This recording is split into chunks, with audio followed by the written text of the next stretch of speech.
اهدنا الصراط المستقيم صراط الذين أنعمت عليهم غير المغضوب عليهم ولا الضالين.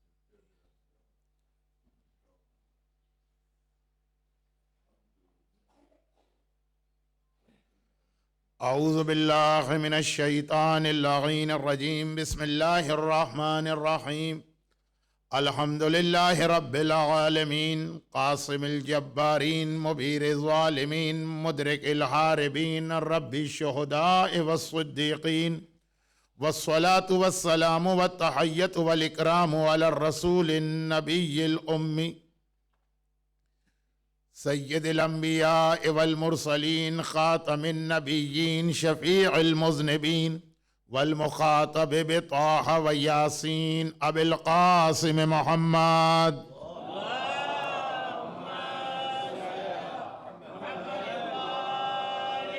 وآله وقطرته وأهل بيته الطيبين الطاهرين المعصومين المظلومين المنتجبين المكرمين سيما على الإمام المنتظر والحجة الثاني عشر أجل اللهم له الفرج ولعنة الله على أعدائهم أجمعين. أما بعد فقد قال الله عز وجل في كتابه المبين وفرقانه المتين وقرآنه المجيد. بسم الله الرحمن الرحيم. يا أيها الذين آمنوا إن تنصروا الله ينصركم ويثبت أقدامكم. وقال إن الله وملائكته يصلون على النبي يا أيها الذين آمنوا صلوا عليه وسلموا تسليما. اللهم صل على محمد وآل محمد. ماشاءاللہ کنٹینیوس ریننگ اور مسلسل بارش کے باوجود مومنین کرام کی ایک بڑی تعداد آج کی مجلس میں بھی آ گئی. اور جیسا کہ میں پہلی مجلس میں 2 دن پہلے عرض کر رہا تھا کہ یہ امام مظلوم کی عزاداری کا ایک میریکل اور ایک معجزہ کہ سردی ہو گرمی ہو بارش ہو برف ہو -30 -40 ٹیمپریچر میں نے لوگوں کو دنیا کے کتنے ہی علاقوں میں اسی انداز سے مجلس میں شریک ہوتے دیکھا ہے کہ جیسے نارمل حالات میں لوگ شریک ہوتے ہیں. 3 اور 4 گھنٹے کی ڈرائیو کر کے لوگ مجالس عزا میں جایا کرتے ہیں اس لیے کہ یہ عزاداری امام مظلوم جس کے لیے مومن ہر شے قربان کر دینے کو تیار ہے. اور اس کی اپنی برکتیں اور بینیفٹ اتنے ہیں کہ ہم تو کوئی حق ادا نہیں کرتے اپنے آقا حسین کا جو آقا حسین ہمیں عطا کیا کرتے ہیں.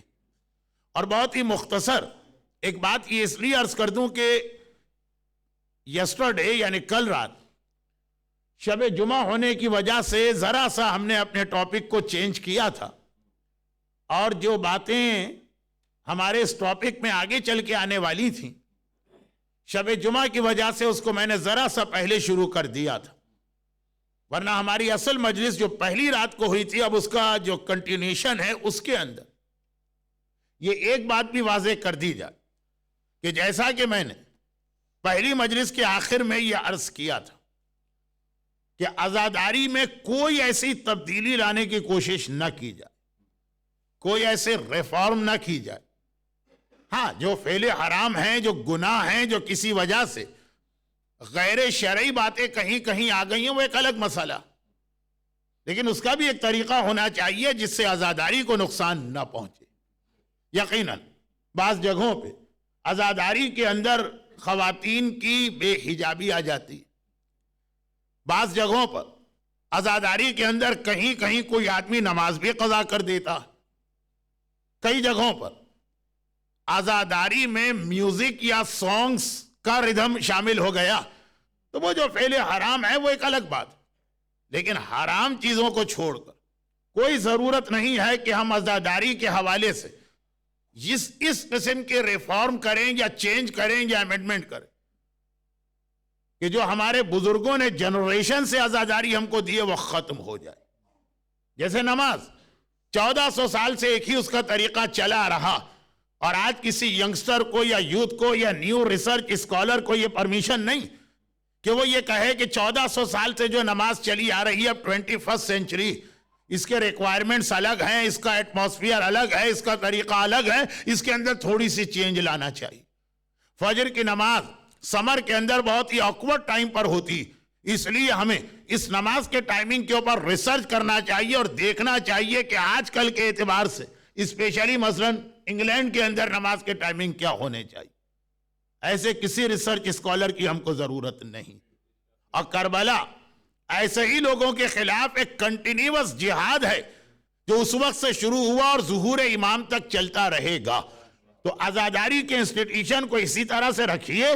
اور اس میں ایک بات میں اور بتا دوں کہ آج کی دنیا جس میں مومنین کرام بھی شامل، پیسے کی محبت بہت زیادہ بڑھ گئی۔ یہ پیسے کی محبت ہے جو بھائی اور بھائی کے بیچ میں، باپ اور اولاد کے بیچ میں، شوہر اور بیوی کے بیچ میں کتنے ہی جھگڑے پیدا کر رہی۔ یہ کتنی عجیب بات ہے کہ جس دنیا کو میرے مولا نے 3 طلاقیں دے دی، ان کا چاہنے والا اسی دنیا سے شادی کرنے کے لیے کتنا بے چین و بے قرار۔ مولا نے جسے حقارت کے ساتھ ٹھکرایا تھا اور کہا تھا میں نے 3 طلاق دی، معاویہ کا ماننے والا اس دنیا کے پیچھے پڑے تو سمجھ میں آتا، علی والا اس دنیا سے اتنی محبت کرنے لگا۔ یہ بات آگے چل کر پوری مجلس میں آئے گی، آج اس کا ٹائم نہیں ہے، آج صرف میں یہ عرض کر رہا ہوں کہ یہ دنیا کی محبت، پیسے کی محبت اتنا زیادہ دلوں میں بڑھ گئی کہ جس کی وجہ سے اب ریلیجن بھی افیکٹڈ ہونے لگا۔ عزاداری ہر سال یہ مسئلہ کھڑا ہو جاتا ہے کہ جس پہ بڑا خرچہ کیا جاتا ہے، یہ ویسٹیج ہے پیسے کا۔ اور میں نے ایک مرتبہ چیک کیا کہ اس قسم کے جو اعتراض کرتے ہیں یا جن کو عزاداری پہ آبجیکشن ہے وہ ہیں کون لوگ؟ تو 99.99% وہ لوگ ملے جنہوں نے ایک پینی آج تک عزاداری کے لیے نہیں دی۔ جو دے رہا ہے اس کو کوئی پرواہ اور فکر نہیں ہے، کیونکہ وہ تو اس یقین کے ساتھ دے رہا ہے کہ میں حسین کی ماں فاطمہ زہرا کو خوش کر رہا ہوں، اور پھر اللہ اس کو اتنے بینیفٹ اس کی زندگی میں دے رہا۔ وہ تو سوچتا بھی نہیں ہے اس کے بارے میں، لیکن جو ایک پینی خرچ کرنے کو تیار نہیں، وہ تڑپا جا رہا ہے کہ عزاداری پہ اتنا خرچہ کیوں ہوتا۔ تو خیر اس کی تفصیل تو چھوڑ دیجئے، لیکن 2 ایسے خرچے ہیں جو میں نے خود پرسنل ایکسپیرینس کیا ہے اور اپنے جاننے والوں کے ایکسپیرینس کو جمع کیا۔ 2 ایسے خرچے کہ جس نے ان 2 جگہوں پہ خرچ کیا، اس دنیا میں بھی اسے اتنا ملا ہے، اتنا ملا ہے، اتنا ملا کہ وہ خود وہ آدمی بھی نہیں سوچ سکتا تھا کہ اس کی اتنی برکتیں اس کو ملے۔ اور خالی اسی کو نہیں ملا، اس کی اولاد کو بھی ملا۔ ایک، جب کوئی حق فاطمہ یعنی خمس کو صحیح طریقے سے ادا کرے۔ دیکھیں کنڈیشن سن لیجئے گا، میں نے یہ نہیں کہا خمس دے، خمس کو دے، لیکن جو خمس کے پیمنٹ کا اسلام نے طریقہ بتایا اس کے مطابق دے۔ پہلے لوگ خمس نہیں دیتے تھے یا کم دیتے تھے، آج کل لوگ خمس زیادہ دینے لگے، لیکن اگر خمس کا طریقہ صحیح نہیں ہے تو وہ خمس دینا بالکل بیکار ہو جاتا۔ ایک چھوٹی سی بات میں عرض کر دوں، یہ انشاءاللہ کل اور پرسوں 2 دن ذرا سی ڈیٹیل میں آئے گی، لیکن چھوٹی سی بات۔ مثلا خمس ہماری اور آپ کی رقم نہیں ہے، قرضہ ہے جو ہمیں واپس ری پیمنٹ کرنا، اور جس کا یہ قرضہ ہے جب ہم اس کو دیں گے تو ہمیں نہ تو اس سے یہ سوال کرنے کا حق ہے کہ اس کے اکاؤنٹ سے لے کر آؤ، نہ ہی اس سے یہ پوچھنے کا حق ہے کہ یہ پیسہ کہاں پہ جا رہا۔ حضرت آیت اللہ سیستانی کا آپ کو معلوم ہے کہ بہت ہی سخت قسم کی ایڈوائز ہے، بلکہ فتوے کے برابر، کہ جب بھی آپ کسی کو خمس دیں گے، جب تک کہ میری اوریجنل ریسپٹ وہ آپ کو نہیں دے گا، وہ خمس نہیں۔ اور ایسے کسی آدمی کو، کسی عالم کو، کسی ریپریزنٹیٹیو کو، کسی آرگنائزیشن کو آپ خمس نہیں دے سکتے جو اپنی رسید آپ کو دے دے اور کہے کہ اٹس انف۔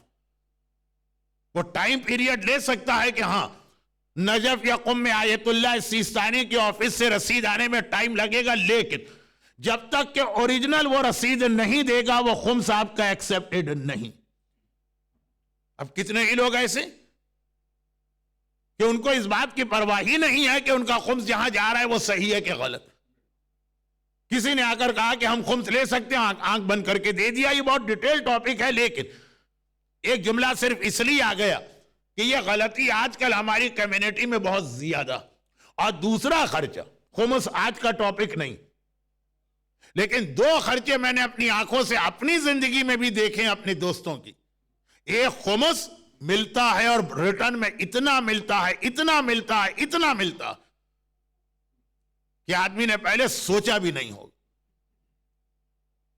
اور دوسرا عزاداری اور امام مظلوم کے نام پہ جو خرچہ کیا جاتا، اسی دنیا میں اتنا ریٹرن ہے، آخرت کی تو بات ہی آپ چھوڑی. تو کبھی اس کے حوالے سے آج کی اس مادی دنیا میں جہاں ہر چیز ڈالر اور پاؤنڈ بن کے رہ گئی، باپ اور بیٹے کا رشتہ بھی اگر تولا جاتا ہے تو اسی پاؤنڈ اور ڈالر کے اوپر تولا جاتا. شوہر اور بیوی کی محبتیں بھی آج کل اگر ہیں تو اسی حوالے سے اس کو میجر کیا جاتا. اس میں شیطان یہ خیال بہت پیدا کر سکتا.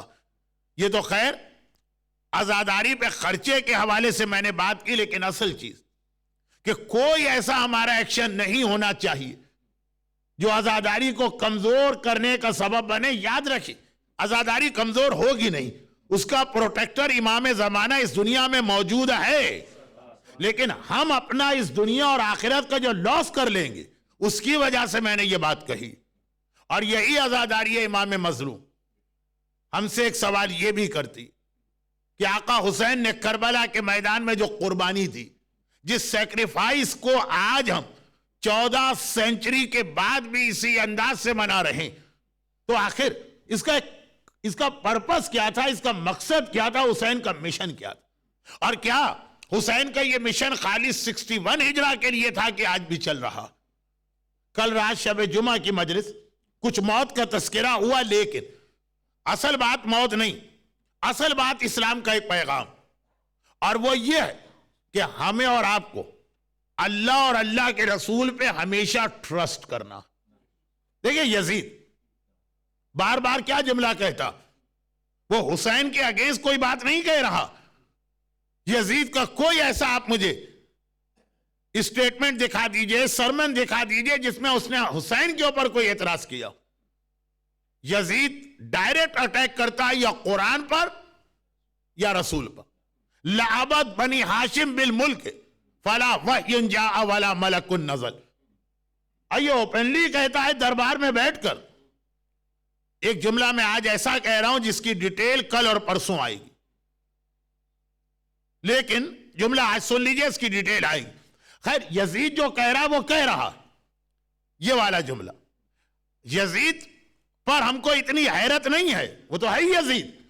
حیرت ان دربار والوں پہ ہے جو یہ ساری باتیں سن کر بھی اس کو امیر المومنین کہہ رہے ہیں، یہ ساری باتیں سن کر بھی اسے رسول اللہ کا سکسیسر سمجھ رہے ہیں. جیسے جس آدمی نے جمعے کی نماز بدھ کے دن پڑھا دی، اس نے جو کیا سو کیا، اس پر حیرت نہیں ہے. اور نماز پڑھنے والوں پہ حیرت ہے جنہوں نے آرام سے ہی نماز پڑھ لی. شراب کے نشے میں ڈرنک ہو کر فجر کی نماز جس نے 2 کی 4 رکعت پڑھا دی، وہ شرابی پہ حیرت نہیں ہے جنہوں نے نماز پڑھ لی اور پڑھنے کے بعد یہ کامنٹ پاس کیا کہ جتنا مزہ آج کی نماز میں آیا اتنا آج تک نہیں آیا. یہ جو سائلنٹ میجورٹی ہر کمیونٹی کی ہوتی ہے نا، خاموش بیٹھنے والی، جو ہوتا رہے صحیح ہوتا ہے تب بھی ٹھیک ہے، غلط ہوتا ہے تب بھی ٹھیک ہے. ہر کمیونٹی کا اصل پرابلم یہ ہے. غلط لیڈرشپ اتنا بڑا پرابلم نہیں ہے جتنے غلط فالوور پرابلم. اس کی مزید ڈیٹیل بعد میں آئے گی، کیونکہ میں یہ نہیں چاہتا ہوں کہ میری تقریر کا جو ایک سیکوینس ہے وہ ٹوٹ جائے. یزید بھرے دربار میں کہہ رہا لعبد بنی ہاشم بالملک. ارے یہ بنی ہاشم نے یہ جو کہا کہ یہ رسول ہیں اور پروفٹ ہوڈ کا کلیم کیا، یہ خالی ان کو چیئر چاہیے تھی، یہ خالی ان کو اقتدار چاہیے تھا، یہ خالی ان کو ملک چاہیے تھا. فلا وحی جاء ولا ملک نزل. نہ اللہ کی طرف سے کوئی وحی آئی ہے، نہ کوئی انجل یا فرشتہ نازل ہوا. اس سے حسین کا کیا تعلق؟ یہ سیدھا سیدھا رسالت کے اوپر اعتراض ہو رہا.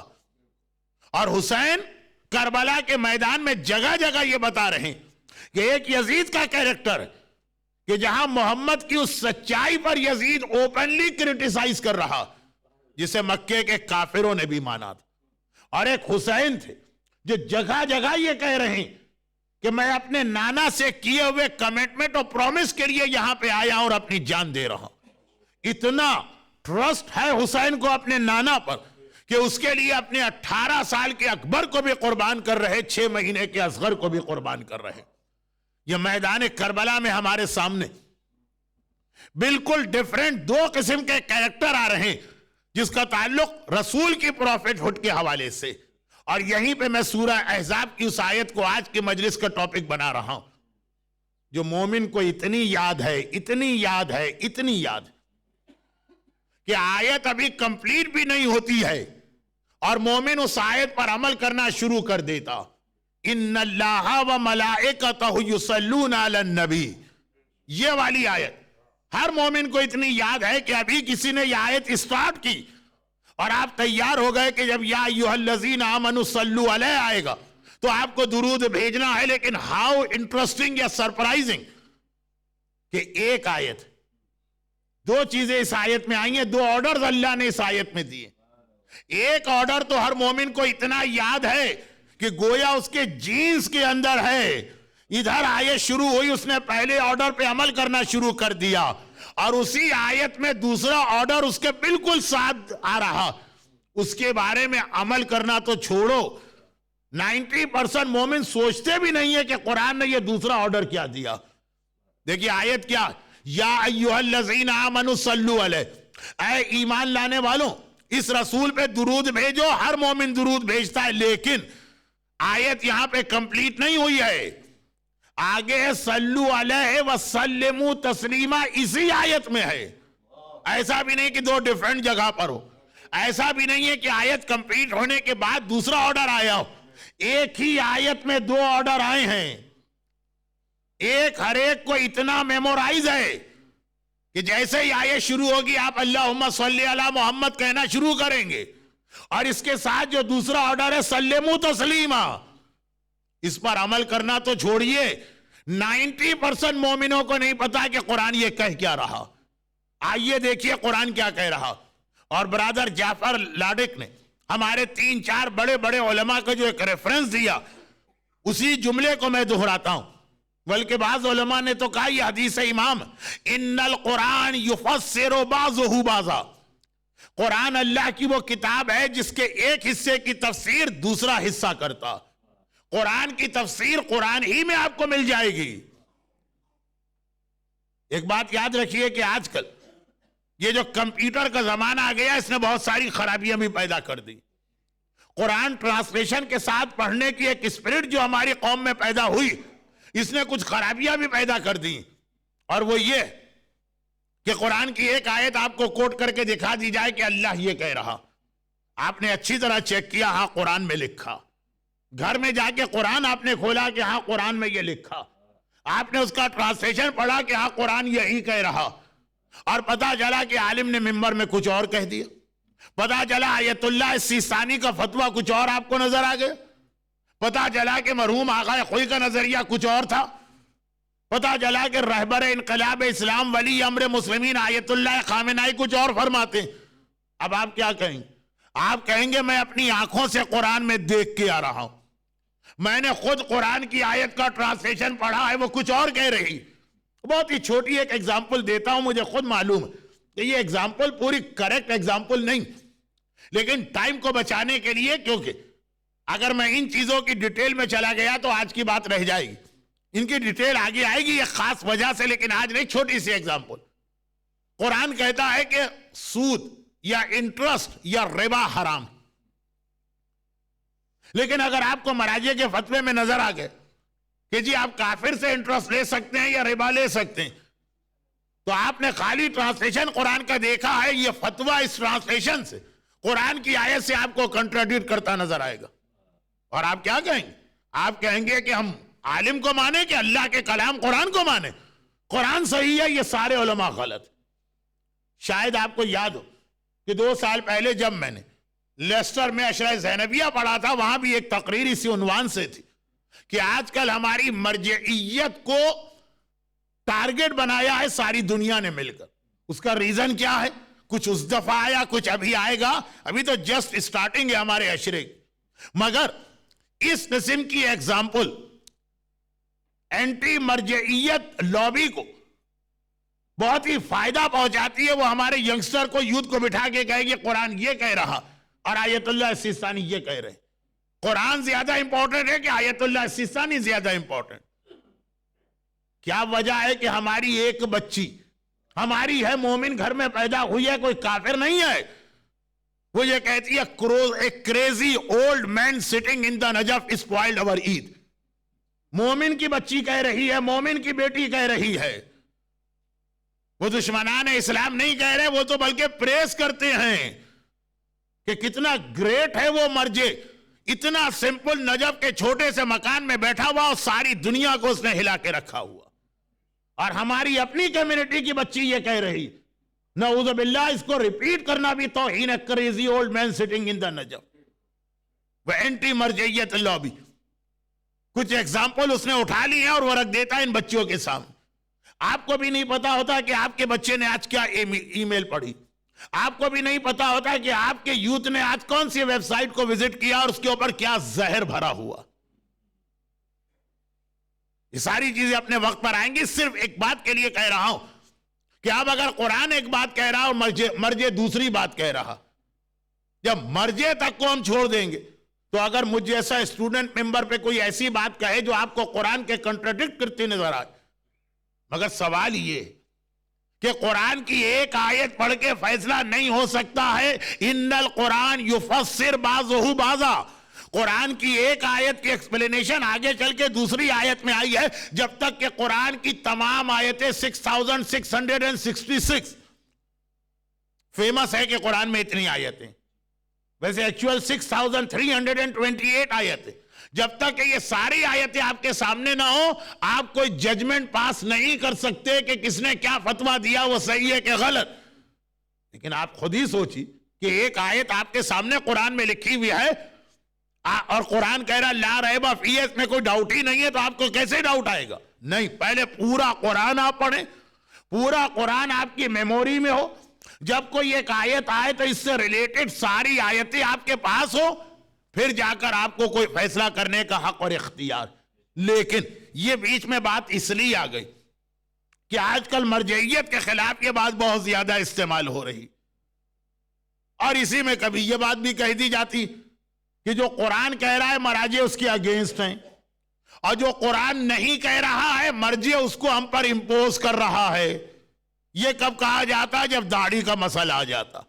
آج تک میری سمجھ میں نہیں آیا کہ یہ جو چہرے کے تھوڑے سے بال ہیں, آخر اتنے کیا انسان کو محبت ہے اس کو شیو کرنے سے کہ اس کی خاطر قرآن سے لڑے, حدیث سے لڑے, رسول سے لڑے, سارے مراجع کے فتوے سے لڑے, یہ چند بال رکھنے کو تیار نہیں. جتنا آرگومنٹ ہوتا ہے اس پر ہوتا ہے کہ دیکھیے قرآن میں تو کہیں نہیں. اور پھر ایک جملہ آج کل لوگوں نے آیت اللہ السیستانی کی بک پڑھ کے اور یوز کرنا شروع کر دیا, لیکن وہ آج کی تقریر نہیں ہے, وہ کل اور پرسوں کا ٹاپک بنے گا جب میں کربلا آقا حسین کے وصیت نامے کی مدد سے مشن آف کربلا سمجھاؤں گا.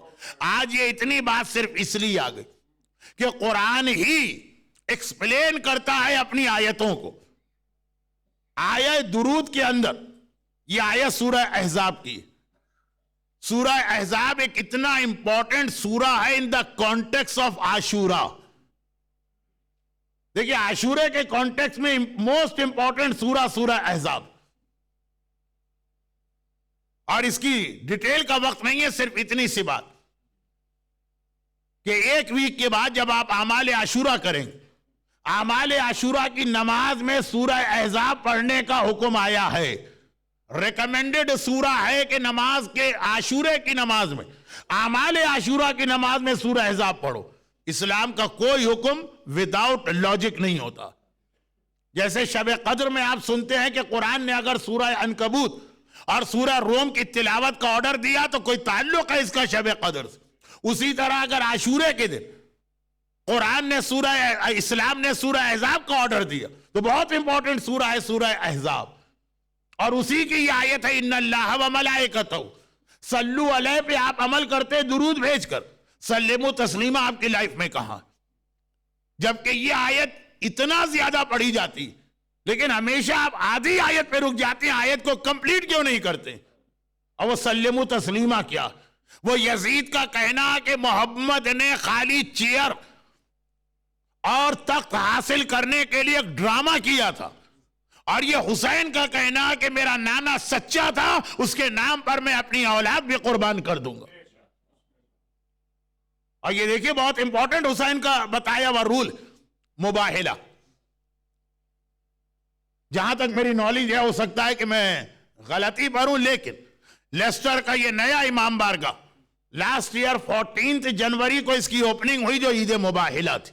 14 جنوری عید مباہلہ.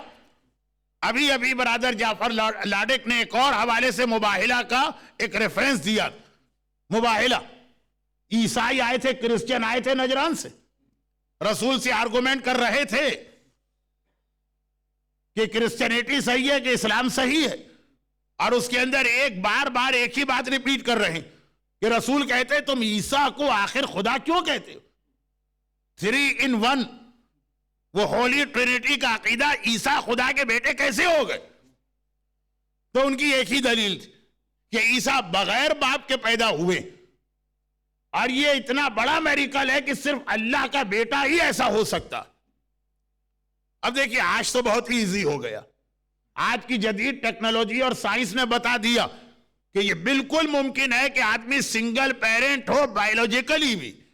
ایک تو سوشلی آج کل بہت سے سنگل پیرنٹ ہے, باپ ہے تو ماں کا پتہ نہیں, ماں ہے تو باپ کا پتہ نہیں, لیکن پتہ نہیں ہے ضرور.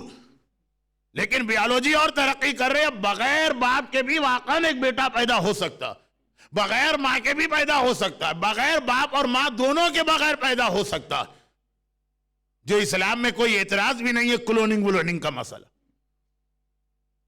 لیکن بات یہ تھی کہ 1400 سال پہلے ان کے بعد یہ عیسیٰ کے خدا ہونے کی بہت بڑی دلیل تھی.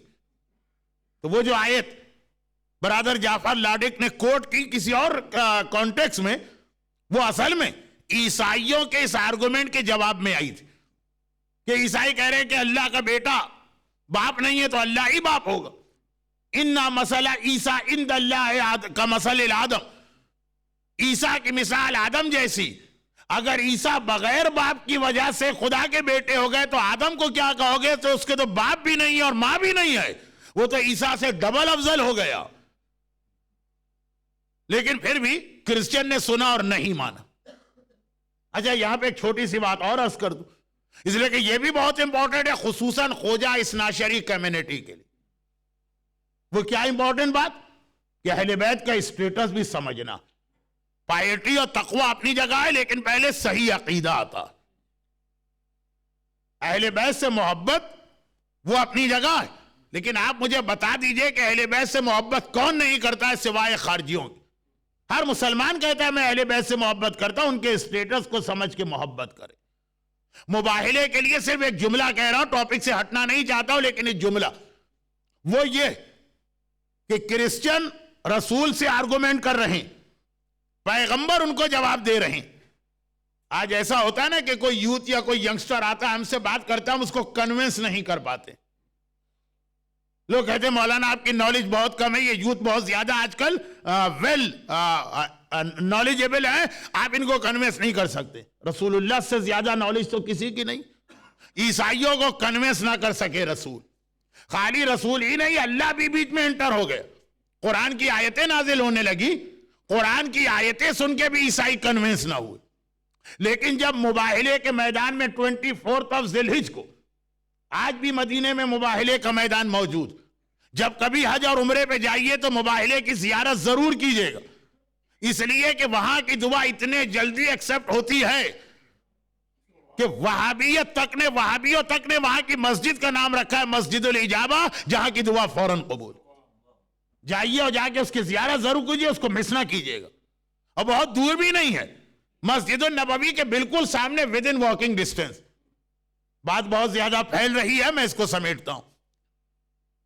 اور وہ یہ کہ مباہلے کے میدان میں جب اہل بیت گئے تو وہ کرسچن جو رسول اللہ سے کنونس نہیں ہو رہے, جو قرآن سے کنونس نہیں ہو رہے, جو اللہ کے کلام سے کنونس نہیں ہو رہے, اہل بیت کو دیکھا, ان کے چہروں کو دیکھا, اور فوراً کنوینس ہو کر اپنی شکست تسلیم کر لی, سرنڈر کر دیا.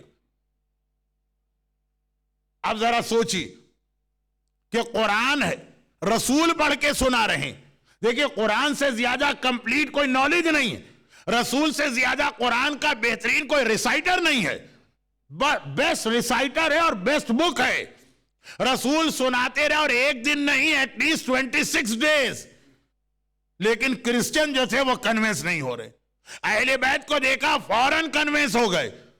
تو کیا یہ میسج ہمیں نہیں ملا کہ رسول اللہ کے لیے بھی اونلی قرآن انف نہ ہوا, اہل بیت کو لے کر آئے تب قرآن کام آیا؟ تو امت کیسے کہہ سکتی ہے کہ خالی قرآن ہمارے لیے کافی, ہمیں اہل بیت کی ضرورت نہیں؟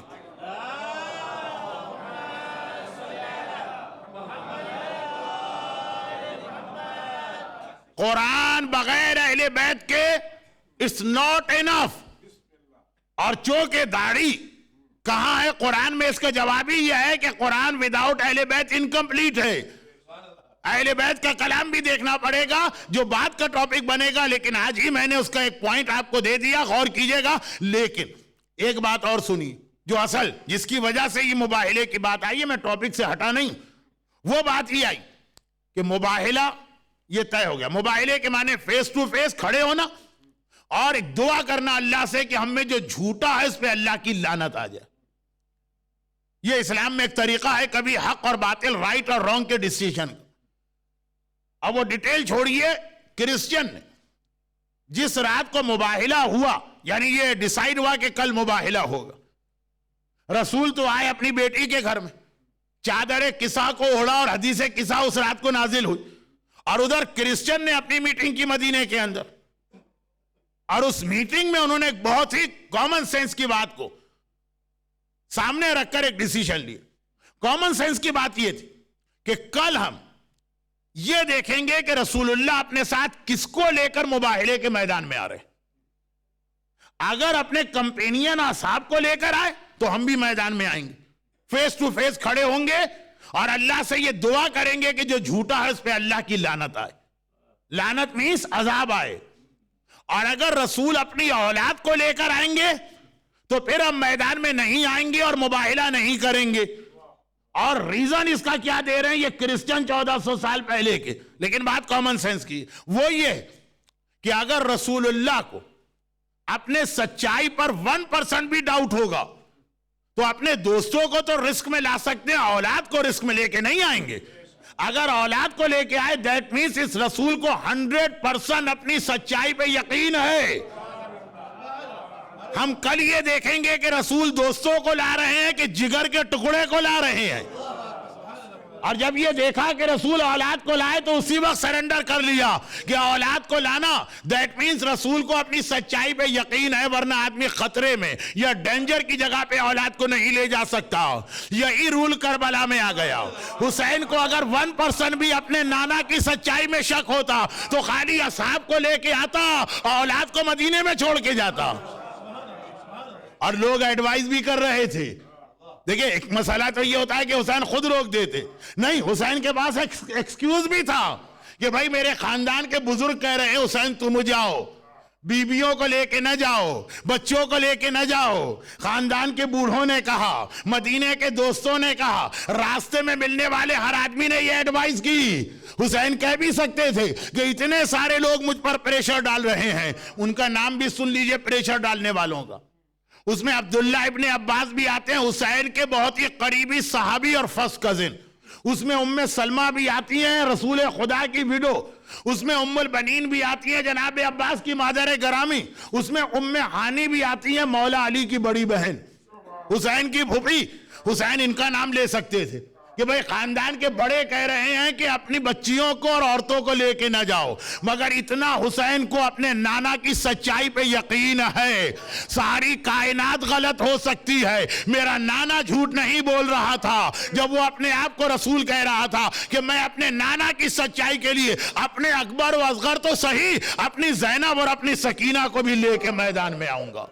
دو کیمپ بنے ہمارے سامنے. ایک یزید والا کیمپ جو رسول پہ اتنا ڈاؤٹ فل ہے, اور ایک حسین اور حسین کی اولاد. اور یہی قرآن یہی قرآن سلمو تسلیمہ کی ایکسپلینیشن کر رہا. صلو علیہ پہ آپ نے ساری زندگی عمل کیا. آج سلمو تسلیمہ کو سمجھیے کربلا کے کانٹیکس میں.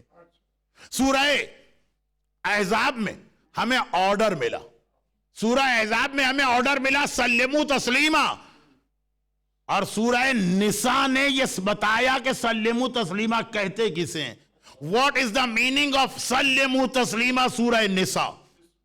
اور سورہ نساء کی یہ وہ آیت جو وفات رسول خدا کے دن آپ رسول خدا کی ایک زیارت پڑھتے ہیں 28 صفر کو, اور جب آپ حج یا عمرے کے لیے مدینے جاتے ہیں زیارت رسول کے لیے, تو رسول اللہ کی زری کے سامنے بھی یہی زیارت پڑھتے ہیں. اس زیارت کے اینڈ میں قرآن کی آیت آئی ہے, وہ آیت نمبر 64 ہے سورہ نساء کی. وہ آیت اٹسیلف بہت امپورٹنٹ ہے, کیونکہ اس میں وہابیوں کے سب سے بڑے آبجیکشن کا جواب. وہابی کہتے ہیں رسول مر گئے, اب ہمارا ان کا کیا ریلیشن, وہ ہمیں کوئی فائدہ نہیں پہنچا سکتے. اور سورہ نساء کی آیت نمبر 64 بتا رہی کہ رسول کا بینیفٹ کیا کیا ملتا ہے, لیکن وہ آج کا ٹاپک نہیں ہے, اس کو فی الحال چھوڑ رہا ہوں. آیت نمبر 64 زیارت رسول خدا کا اینڈ ہوتا ہے اس آیت پر. نارملی زیارت ختم ہوتی ہے السلام علیکم ورحمت اللہ وبرکاتہ, رسول خدا کی زیارت ختم ہوتی ہے قرآن کی اس آیت پر. اور اس کے فوراً بعد آیت 65 ہے, فَلَا وَرَبِّكَ لَا يُؤْمِنُونَ حَتَّى يُحَكِّمُوكَ فِي مَا شَجَرَ بَيْنَهُمْ ثُمَّ لَا يَجِدُوا فِي أَنفُسِهِمْ حَرَجًا مِمَّا قَضَيْتَ وَيُسَلِّمُوا تَسْلِيمًا.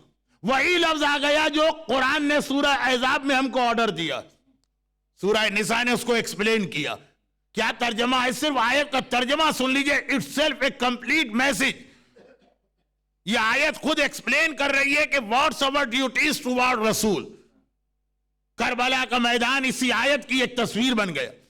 فلا وربک کا آیت کا ترجمہ ہے تیرے رب کی قسم. قرآن قسم کھا رہا, لا یؤمنون, کوئی آدمی مومن نہیں. وہ کہتا رہے کہ میں اثنا عشری شیعہ ہوں, وہ کہتا رہے کہ میں مومن ہوں. قرآن کہہ رہا ہے لا یؤمنون. دیکھیں ایک تو ہم اور آپ لوگوں کو سرٹیفکیٹ دیتے ہیں, جس سے ذرا ناراضگی ہو گئی ہم نے کہا تم تو مومن ہی نہیں. جس نے ذرا ہم کو خوش کر دیا اس سے بڑا مومن کوئی نہیں. کسی کے گھر دعوت میں گئے, اچھے کھانے بنائے, بریانی شریانی, یہ بہت بڑا مومن. اور کسی کے گھر گئے اس نے چائے بھی نہ پلائی, ہم نے کہا یہ تو ایمان سے ہی نکل گیا. ہمارے اور آپ کے سرٹیفکیٹ کا خلاصہ یہ جو ہمیں ہمارے ساتھ اچھا بیہیو کرے وہ مومن, جو ذرا سی ہمارے پروٹوکول میں کمی کر دے وہ مومن نہیں. لیکن ہم کسی کو مومن کہیں تو بیکار, اور کسی کو ایمان سے نکال دے تو ہمارا ایمان سے نکالنا بیکار. لیکن اگر اللہ کسی کے بارے میں کہہ دے میں اس کو مومن نہیں مانتا ہوں, اللہ کہہ دے, اللہ سبحانہ و تعالی اس آیت میں اللہ کہہ رہا لا یؤمنون, کوئی آدمی مومن ہے ہی نہیں. اور یہ آیت ایڈریس کر رہی ہے مسلمانوں کو, کافروں کو نہیں.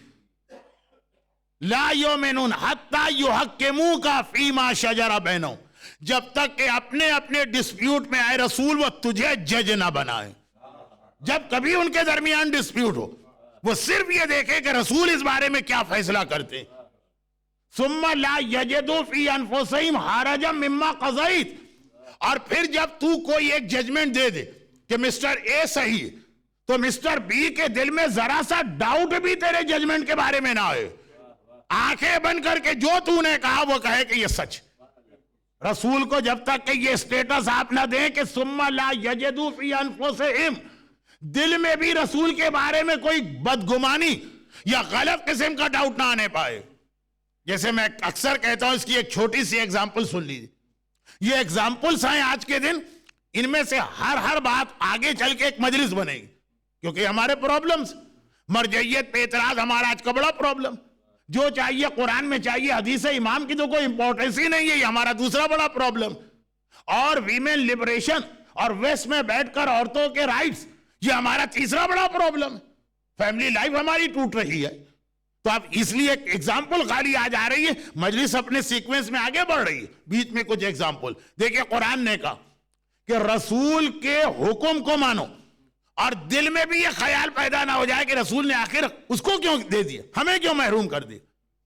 چھوٹی سی ایگزامپل ہماری لیڈیز، جینٹس بھی ہیں لیکن آج میں پورا ٹاپک نہیں بنا رہا ہوں. ایگزامپل، باپ مرا،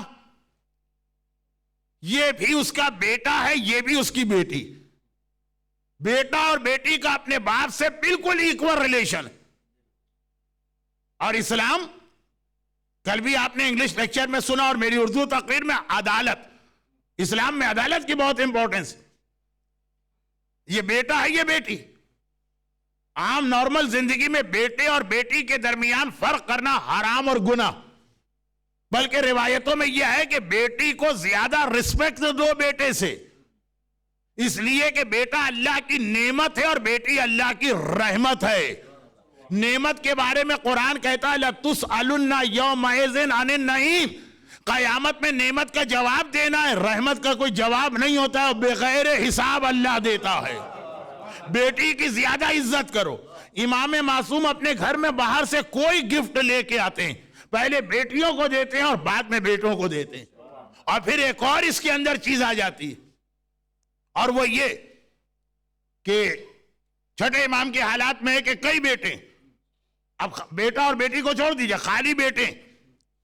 اسماعیل جن کے نام کو مس یوز کر کے اسماعیلی اور بورا فرقہ بنا. جیسے ایک فرقہ نصیری ہے، میرے مولا کو اللہ کہتا ہے، علی کا نام استعمال کر کے علی کے اگینسٹ جا رہا. جناب اسماعیل ان کا نام استعمال کر کے اسماعیلی اور بہرے فرقے بنے، مگر خود وہ انتہائی مومن تھے. جنت البقیع میں آج بھی ہم جا کے جب ان کی زیارت پڑھتے ہیں، ان کی قبر جنت البقیع میں، تو زیارت کا یہ جملہ ہے کہ میں گواہی دیتا ہوں کہ آپ خود اپنے بھائی ساتویں امام کی امامت کو مانتے تھے، جن کو لوگوں نے خود امام بنا دیا. اسماعیل کبھی امامت کا کلیم نہیں کیا، خود اپنے چھوٹے بھائی کو امام مانتے تھے. جناب اسماعیل کو چھٹے امام دوسرے بیٹوں کے بارے میں مقابلے میں زیادہ عزت دیتے. کسی نے سوال کر دیا، فرزند رسول، آپ ایک طرف تو کہتے ہیں کہ ساری اولاد کو برابر ٹریٹ کرو، چلو بیٹیوں کو عزت دو بیٹوں سے، لیکن ایٹ لیسٹ بیٹوں کو تو برابر سے ٹریٹ کرو. اور آپ اپنے ایک بیٹوں اسماعیل کو دوسروں پہ پریفیئر کرتے ہیں، ساتویں کو چھوڑ کر. کہا اس لیے کہ یہ اپنے باپ کی زیادہ خدمت کرتا ہے. جو اولاد اپنے باپ کی زیادہ اطاعت کرے، پیرنٹس کا بھی فریضہ ہے کہ وہ اس کو زیادہ رسپیکٹ دے. کرائیٹیریا ہے کہ ہاں اگر کوئی زیادہ پوائس ہے. آج کی دنیا میں اولاد والدین کی سب سے بڑی خدمت یہ کرتی ہے کہ اٹھا کے کسی نرسنگ ہوم میں داخل کر دیتی. کیا یہ دن بھی آنا تھا اسلام کے اندر کہ پیرنٹس اتنا بڑا برڈن بنے کہ نرسنگ ہوم میں ان کو داخل کیا جائے، پھر یہ کہا جائے کہ ہم مومن ہیں اور نماز شب کے پابند ہیں؟ اللہ اللہ، اسلام اور یہ دن. ذرا سی اس کی ڈیٹیل، یہ ساری ایگزامپلز آپ کے سامنے ہیں، اس کو یاد رکھیے. اگر آج کی مجلس سن کر اس کے بعد بھی آپ واپس آئے تو یہ ساری ایگزامپل آگے کی مجالس کے لیے. لیکن یہ جو اصول امام نے بیٹوں میں بتایا، یہ والا اصول ذہن میں رکھیے، تب بھی بیٹی کی زیادہ عزت کو دل چاہتا، کیونکہ نارملی آج کے زمانے میں بھی بیٹیاں اپنے باپ کی زیادہ خدمت کرتے ہیں. بیٹوں کے پاس ٹائم کہاں ہے، ان کو تو اپنی بیویوں کی خدمت کرنا، ان کے پیر دھو دھو کے پینا. بیٹوں کی جنت تو بیویوں کے پیر کے نیچے ہے نا، ماں کے پیر کے نیچے تو نہیں ہے. آج بھی یہ بیٹیاں ہیں جو اپنے ماں اور باپ کی پھر بھی خدمت کر لیتی ہیں، سسرال کا پریشر برداشت کرنے کے باوجود. تو ہر اعتبار سے اسلام میں بیٹی زیادہ. مگر جب باپ کا انتقال ہوا اور اس کا انہیریٹنس تقسیم ہو رہا ہے تو بیٹے کو ڈبل مل گیا اور بیٹی کو اس کا ہاف ملا.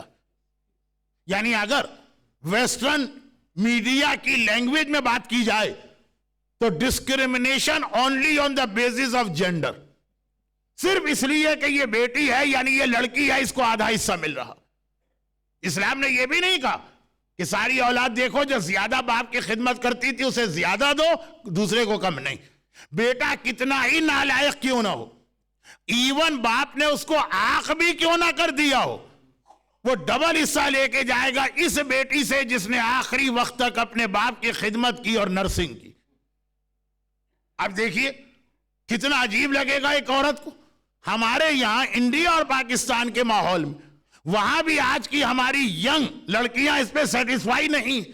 یورپ میں بیٹھنے والی کہ جن کو تو میڈیا ہر وقت یہ بتاتا کہ اسلام جو ہے عورت اور مرد میں ڈسکریمنیشن کرتا، کیا دل میں خیال نہ آئے گا کہ یہ رسول نے آخر کیا فیصلہ کر دی؟ یقیناً شوہر اور بیوی میں، بیوی جب ماں بنتی ہے ماں کا رتبہ باپ سے زیادہ ہے، لیکن یوں اگر آپ دیکھیے تو ایک مرد 4 شادیاں کر سکتا ہے اور عورت، چلیں 4 شادی کو چھوڑیے، ایسا احمق و بے وقوف آج کون ہوگا؟ ہاں، حرام طریقے سے 100 گرل فرینڈ رکھے، کسی میڈیا کو اعتراض نہیں، حلال طریقے سے دوسری شادی کرنا چاہے پورا ویسٹ پنجے جھاڑ کے پیچھے پڑ جاتا۔ لیکن میں نے کہا کہ ہمارا ٹاپک جو ہے وہ آج یہ سب نہیں، اتنی سی بات کہ شوہر کو حق ہے بیوی کو ڈائیورس دینے کا، بیوی کو حق نہیں ہے ڈائیورس لینے کا۔ اب کیا عورت کے دل میں خیال نہیں آئے گا کہ only on the basis of gender discrimination کیا گیا؟ مگر قرآن کہتا اچھا ان چیزوں کا جواب ہے، ایسا نہیں ہے کہ خالی ان کے آبجیکشن ہے اور اسلام نے رپلائی نہیں دیا ہے، وہ آئے گا آگے چل کر۔ آج تو میں صرف آیت کی ایک ایگزامپل دے رہا ہوں۔ آیت نے کہا لا یومنون، کوئی آدمی مومن نہیں جب تک کہ اے رسول وہ ہر معاملے میں تیرا فیصلہ قبول نہ کرے۔ ایک ایکسپٹنس اور رسول کے فیصلے کے سامنے، اور کتنی ایکسپٹنس، لا یجدو فی انفسہم حرجا، اس کے دل میں بھی یہ ڈاؤٹ نہ پیدا ہونے پائے کہ یہ رسول نے کیا کہہ دیا، جو کہہ دیا۔ جیسا ابھی آپ انگلش لیکچر میں سن رہے تھے کہ ایک زبانی تسبیح ہوتی ہے، پریکٹس کرے کہ آپ کا دل تسبیح کرے، اسی طرح ایک زبانی ہوتا ہے رسول کو رسول ماننا، اور ایک دل میں ایسا ایکسپٹنس ہو کہ جو انہوں نے کہہ دیا 100% یقین ہو کہ یقیناً یہ میری بینیفٹ کے لیے ہے، وَيُسَلِّمُوا تَسْلِيمًا، اور سرنڈر کر جاؤ رسول کے حکم کے سامنے۔ یہ ہے سلموا تسلیما کی تفسیر جو قرآن نے سورہ نساء میں کی، کہ دل میں شک نہ آنے پائے، اور جو وہ آرڈر دے تمہیں سرنڈر کرنا ہے، تمہیں سبمٹ کرنا ہے اپنے آپ کو رسول کے آرڈر کے سامنے۔ اب آئیے آیت پر، ان اللہ و ملائکتہ یا ایھا الذین آمنوا صلوا علیہ، ان پر زبان سے درود بھی بھیجو، وسلموا تسلیما، اور تمہاری ساری باڈی انکلوڈنگ تمہارا دل اور دماغ رسول کے آگے سرنڈر کر جائے، جو وہ کہہ دے ہمیں وہی ماننا ہے۔ ہمیں نہ کسی سائنٹسٹ کو دیکھنا، نہ کسی ریسرچ اسکالر کو دیکھنا، نہ کسی لاجک والے آدمی کو دیکھنا ہے، نہ کسی ویسٹرن میڈیا کو دیکھنا ہے۔ رسول نے جو کہہ دیا اس میں اگر ہمارا نقصان بھی ہے تب بھی عمل کریں گے۔ لوگ کہتے ہیں نا مولانا ذرا بتائیے تو داڑھی رکھنے کے بینیفٹ کیا ہیں، میوزک اگر ہم نہ سنیں تو اس کے بینیفٹ کیا ہیں، شراب کے نقصانات بتائیے۔ دیکھیں شراب صرف شراب نہیں، شراب میں تمام ڈرگز شامل ہیں۔ آج ہمارے کتنے یوتھ ہیں جو شراب نہیں پیتے اور ڈرگز میں چلے جاتے ہیں، اور اس ایگزامپل کو یاد رکھیے گا، اس سے ایک بہت امپورٹنٹ مسئلہ سالو ہونے والا۔ صحیح معنوں میں آج میری مجلس جو ہے وہ عشرے کی پہلی مجلس بنی کہ آگے کے ٹاپک سامنے آ رہے ہیں، لیکن لوگ کہتے ہیں بتائیے تو صحیح شراب پیئیں گے تو نقصان کیا، کوئی نقصان بتائیے تو ہم شراب چھوڑ دیں گے۔ پہلی بات تو یہی کہ اگر نقصان بتائیں اور تم شراب چھوڑ دو تو تم میں اور کافر میں فرق کیا رہا؟ بھئی لاجک سن کر تو ایک نان مسلم بھی گناہ چھوڑ دیتا ہے، تو تم نے جو محمد الرسول اللہ، محمد کو سچا رسول مانا، تو اس کو تو سچا نہیں کہتے نا کہ جب تک کہ لاجک نہ آئے گی محمد کی بات پہ عمل نہیں کرو گے۔ ایسا بننا جیسا خزیمہ ابن ثابت انصاری، خزیمہ ابن ثابت انصاری جن کا تو اب لوگ نام بھی بھول گئے، کیونکہ رسول اللہ نے ان کو ایسا ٹائٹل دیا کہ اب نام بھی لوگ بھول گئے۔ ان کا ٹائٹل ہے ذو الشہادتین۔ اسلام میں ہر چیز میں 2 وٹنس چاہیے ہوتے ہیں۔ پیغمبر نے ان کے بارے میں کہا تھا یو آر ایکول ٹو 2، تم ایک ہو لیکن تم اگر کبھی وٹنس دو گے تو تمہارا وٹنس 2 کے برابر۔ یہ سٹیٹس کیوں ملا؟ اور یاد رکھیے یہ وہ صحابی کہ جنگ صفین، پرسوں کی مجلس میں ریفرنس آیا تھا، مولا نے جنگ صفین میں رسول اللہ کے کچھ صحابیوں کو یاد کیا تھا۔ آئینہ کاش وہ آج ہوتے اور میری ہیلپ کرتے۔ یہ نہج البلاغہ کا خطبہ ہے، میں نے کوئی ضعیف حدیث نہیں پڑھی، اس میں ان کو بھی یاد کیا، آئینہ ذو الشہادتین۔ یہ وہ صحابی ہیں جو جنگ صفین سے پہلے انتقال کر چکے۔ علی جیسا مشکل کشا ان لوگوں کا نام لے کر صفین کی لڑائی میں ان کو یاد کر رہا. کیا ہائی سٹیٹس ہوگا ان کا. اور ایک بات اور ہے کہ ریزن کیا ہے کہ علی نے ان کو یاد کیا. یہ جملہ بھی ذہن میں رکھیے, یہ بھی ایک مجلس ہونے والی. آج کی مجلس اپنی جگہ چل رہی ہے, وہ خالی کوئی لسٹ نہیں آ رہی ہے, ٹاپک آگے بڑھ رہا. ذو الشہادتین خزیمہ ابن ثابت انصاری, جنہیں پیغمبر نے 2 کے ایکول قرار دیا تھا, جنہیں مولا نے صفین کے موقع پہ یاد کیا تھا, اور پوری ہسٹری میں ان کا ایک ہی واقعہ تو ملتا, اور وہ یہ کہ رسول اللہ ایک دن مدینے آ رہے تھے, آؤٹ سائڈ مدینہ گئے تھے, وہاں سے آ رہے ہیں. جب مدینے کی جانب آ رہے تو رسول کے آگے آگے کوئی یہودی چل رہا, اور وہ ایک بہت ہی شاندار اور خوبصورت گھوڑا اس کے پاس. اسلام میں اچھا گھوڑا رکھنا, یہ بھی کہا گیا کہ یہ وہ چیز ہے جس پہ جتنا بھی خرچ کرو یہ فضول خرچی نہیں. گھوڑا اچھا ہونا چاہیے. البتہ گاڑیوں میں کمپٹیشن نہ ہو کہ پارکنگ میں ہم جا کے کھڑے ہوں, فلاں کی بی ایم ڈبلیو ہے اور فلاں کی مرسیڈیز ہے, وہ الگ مسئلہ. گھوڑا میدان جہاد میں کام آتا, مرسیڈیز گاڑیاں کمپٹیشن کرنے میں کام آتی. لیسٹر تو بہرحال مجھے بہت بہتر لگ رہا ہے ہر اعتبار سے, اگرچہ میں ہمیشہ اس کی غلط ایگزامپل دیتا ہوں کہ لندن سے اگر کسی کو برمنگھم جانا ہو تو جنت جانے کے لیے جہنم سے ہو کے ایک راستہ گزرتا ہے, لیکن فرسٹ ٹائم یہاں پہلا اشرا پڑھ رہا ہوں اور واقعا مزہ آ رہا ہے. لگ رہا ہے کہ ایام ازاں ہیں, جو عزاداری کا ماحول, جو عزاداری کا مزاج یہاں نظر آیا. لیکن لندن میں کچھ ایسے بھی لوگ ہیں جو صرف مجلس میں جانے کے لیے رنٹ اے کار پہ مرسیڈیز لیتے ہیں. پارکنگ میں ہماری مرسیڈیز نظر آئے گی, ایک چھوڑ بنے گی, ایک اندازہ ہوگا لوگوں کو کتنا بڑا آدمی امام حسین کی مجلس میں آیا. اسٹائل ایسا ہوتا ہے جیسے خود امام حسین کو دروازے پہ اس کو ویلکم کہنا چاہیے. لیکن خیر, گھوڑا جو اسلام نے اتنا کہا اس لیے کہ میدان جہاد میں کام آتا. حسین کے ذوالجناح نے ساری زندگی حسین کی وفاداری میں سروس دی, لیکن کربلا کے میدان میں کتنا بڑا جہاد ذوالجناح نے کیا. آخر میں بھی حسین کی شہادت کے بعد بھی 30 یزیدیوں کو خالی اپنی ٹانگوں سے اس نے واصل جہنم کیا اور فرات کے اندر چھلانگ لگا دی, ان کے ہاتھ نہیں آیا. تو گھوڑا, بہترین گھوڑا, یہ رسول اور امام ہمیشہ خریدنا چاہتے ہیں. ایک بار پیغمبر نے دیکھا یہ یہودی گھوڑا لے کے آگے جا رہا ہے. اب 1400 سال پہلے کی مارکیٹیں آج کی طرح کوئی تھوڑی تھی, بہت ہی سمپل ہوتی تھی ٹرانزیکشن اور ٹریڈنگ. ایک گھوڑا لے کے یہ آدمی جاتا ہے, مارکیٹ میں کھڑا ہو جاتا ہے, صبح سے شام 10 دن 12 دن اپنا گھوڑا ان سیل رکھتا ہے, تب جا کے گھوڑا بکتا. جیسے آج کل کاروں کے شو روم ہوتے ہیں, لیکن آج بہرحال بہت فاسٹ بزنس ہے, اس زمانے میں ایسا نہیں. پیغمبر نے گھوڑا دیکھا, پیغمبر کو گھوڑا پسند آ گیا, آگے بڑھے. یہودی سے کہا اس کی پرائز کیا, اس نے کہا اتنے پاؤنڈ. پیغمبر نے کہا ٹھیک ہے, میں نے یہ گھوڑا خرید لیا, ڈن ہو گیا معاملہ. کہا کہ پیمنٹ اس کا میں چل کے مدینے میں دوں گا, جو بھی گھوڑے کی ویلیو ہو, لیکن بہرحال ایک مرسیڈیز یا بی ایم ڈبلیو کے برابر تو ہے, اتنا کیش تو کسی کے پاس نہیں ہوتا. 1400 سال پہلے پلاسٹک کا کرنسی بھی نہ تھی, مدینے میں چلو میں اپنے حجرے سے تمہیں پیسے دوں گا. تو یہودی کے لیے اس سے زیادہ خوشی کی بات کیا, ورنہ پتہ نہیں کتنے دن مارکیٹ میں کھڑا رہتا تب ایک گھوڑا بکتا.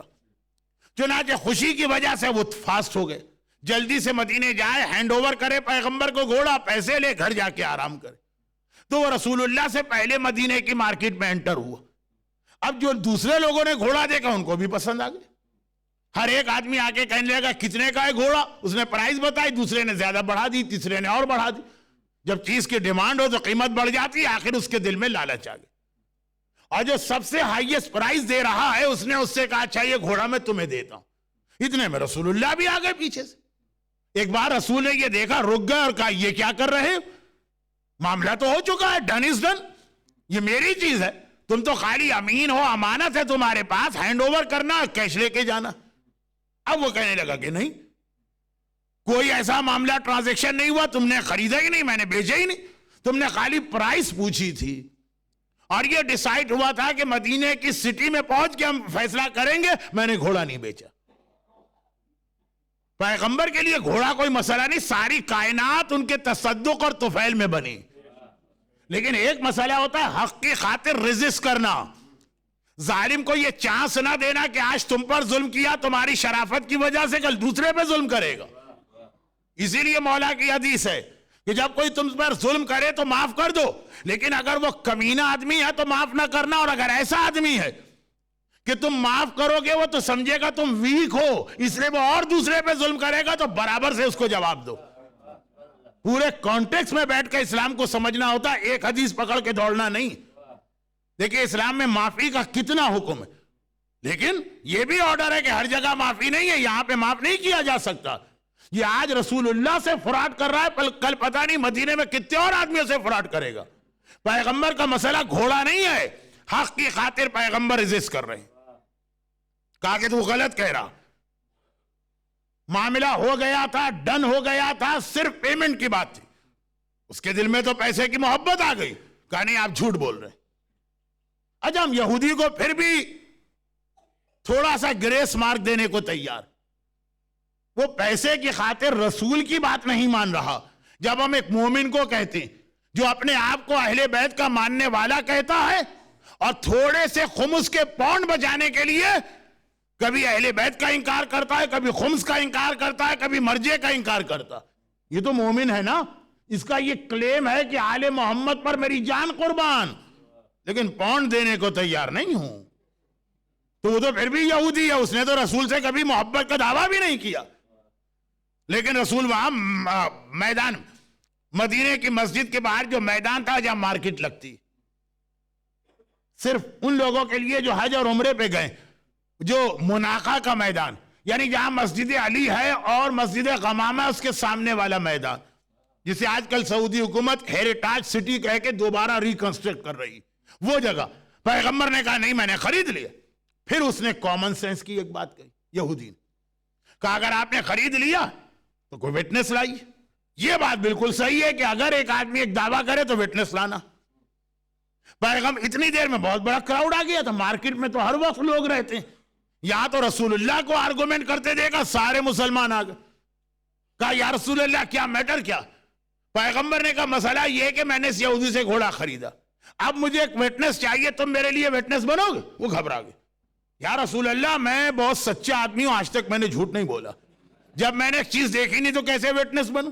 دوسرے سے کہا چاہے تم میرے وٹنس بنو، نہیں یا رسول اللہ میں اتنا بڑا گناہ تو نہیں کر سکتا، جہنم کی آگ میں جلوں گا، میں کیسے وٹنس بنوں؟ کچھ لوگ متقی ہوتے ہیں، کچھ لوگ سپر متقی ہوتے ہیں، رسول سے زیادہ متقی ہوتے ہیں، ہر آدمی منع کر رہا، میں جھوٹ تو نہیں بول سکتا۔